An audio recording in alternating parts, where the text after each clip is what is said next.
Nathan, how would you describe growing up? Disappointment.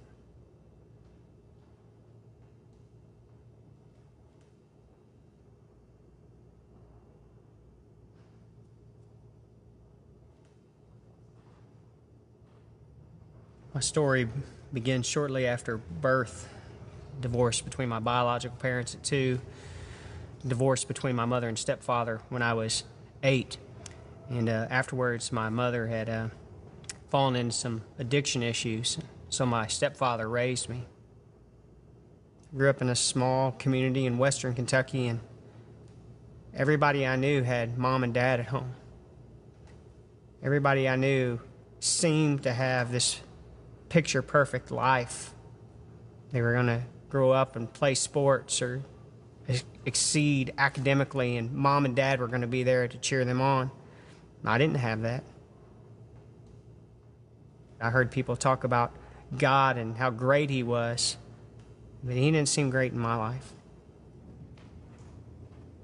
When I was 22 years old, I was approached by my mother about the fact that our local police department was hiring. So I applied, passed a colorblind test that I shouldn't have passed because I am colorblind. I had some issues with my blood as I was coming on the police department that after going and seeing an internist, he said, "You know, your white blood cell count is low, but I think it's okay. I'm going to go ahead and recommend you for the job." And after my first year and a half on the police department, I began to notice a difference in my life. I worked the inner city, worked in a rough area of town, and I noticed that I wasn't really the man that I used to be. My speech can be foul. Wasn't treating my wife right.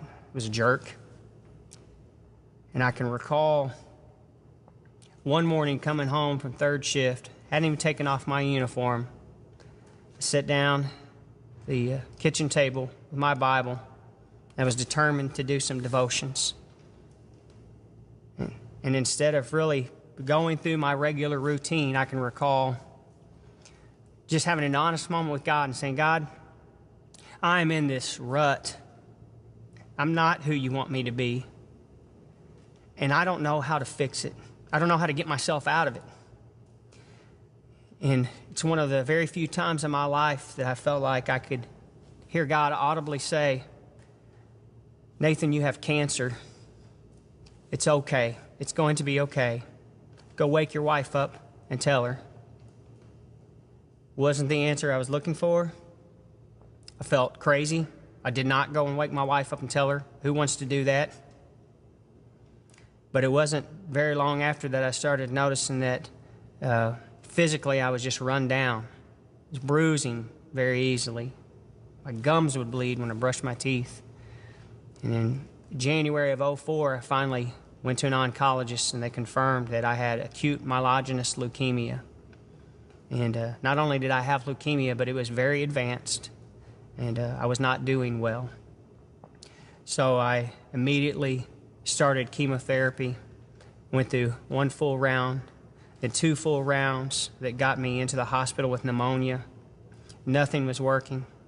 And then a 3rd full round of chemotherapy that brought me into a state of remission.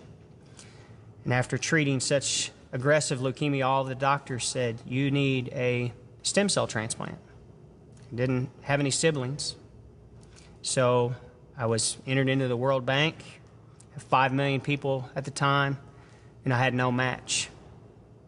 As much as I hate to admit it, I'm one of these guys that thinks I've always got God figured out. Okay, God, I don't have a match, so here's what you're going to do. You're going to sustain me for the rest of my life. I'm never going to get sick again, and everybody's just going to be in awe of your power. God, I've got you figured out. I know what you're going to do. So, in a sense, I'd like to say I was trusting in God, but really I thought I just had His plan figured out from there on.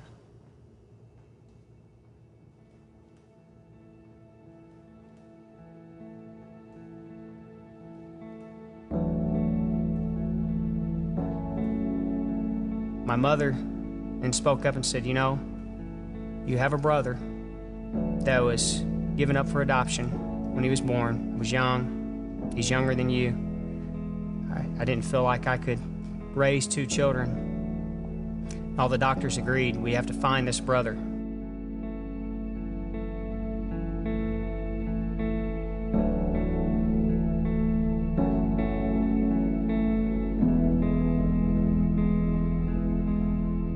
Received a phone call from the hospital saying, why are you not making plans to come down here?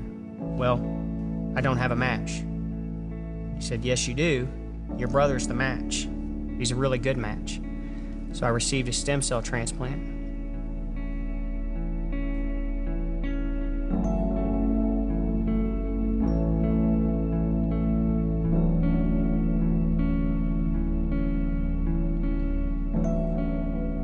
The effects from the chemo and then the transplant is what caused doctors to say that I'd never be able to have children biologically.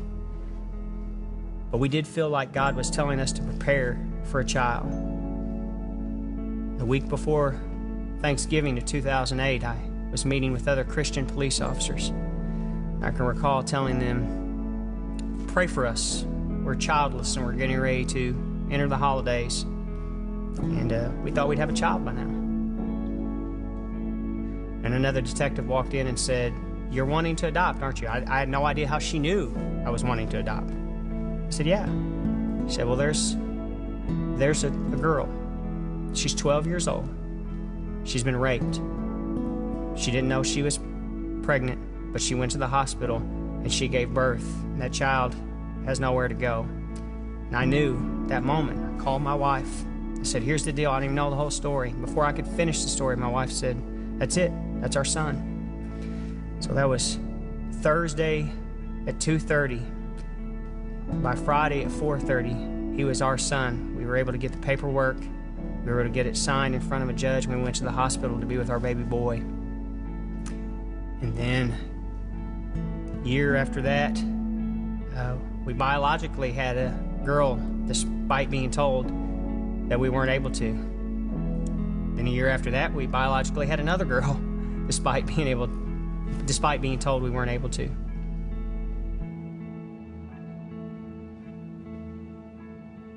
In February 14th, 2013, I started my treatment for my relapse of leukemia. Did 6 days of treatment down in Houston, Texas. I came home, and immediately after flying home, I developed an infection that landed me in the hospital February 20th, 2013. Something was very different from this hospital stay than any hospital stay I'd had before. I did not feel the presence of God. I spent February to May of 2013 in a hospital room with no results. I was told, we've done what we can do. It's time for you to go home, get into hospice, and be comfortable. So I went home. It was probably sometime after midnight, Good Friday of this year. I was sitting in the dark, and I just had enough. And I said, okay, God, you're not doing very much talking, so I hope you're listening. I'm sick of this. I'm sick of this. 9 years ago, I had a peace that everything was going to be okay. You have not told me it's going to be okay. You haven't told me anything. You haven't told me anything, and I'm hurting. And if this whole thing is going to end in my death, let's speed it up. Let's don't play around. Let's speed it up. God, because if this is going to end in my death, I am ready to die. I don't want to do this anymore. And it was at that moment that I was just brutally honest with God, that God showed up. And I had another one of those moments where I really felt like God spoke to my heart. And he said this, and I'll never forget this, because I'm still dealing with it. You are going to die, but I'm going to heal you because of the prayers of so many people. I have given you days. I wasn't mad at God. I just hurt for the situation. I thought about my daughters getting married, and I wasn't going to be there. Thought about my son not having a father, and I hurt. But at the same time, I knew, God, I've got you figured out. I've read your scriptures, and I know you can do amazing things through people's death. So I'm ready for you to do that. Use my death in this incredible way. I don't like it, but it's going to be okay.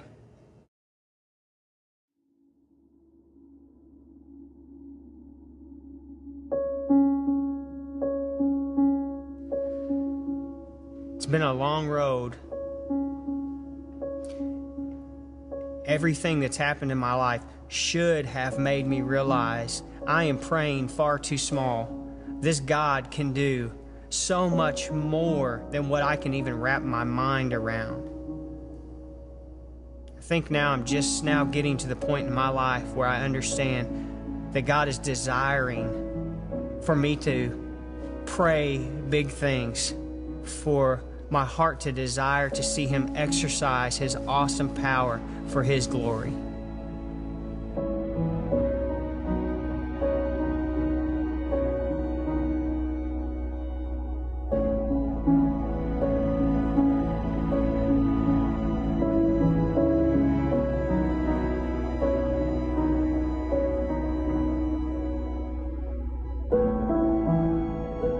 God has continued to do these amazing things in my life. And I attribute it to the fact that I just wanted to see if He was enough. And He showed me He's enough. He's truly enough.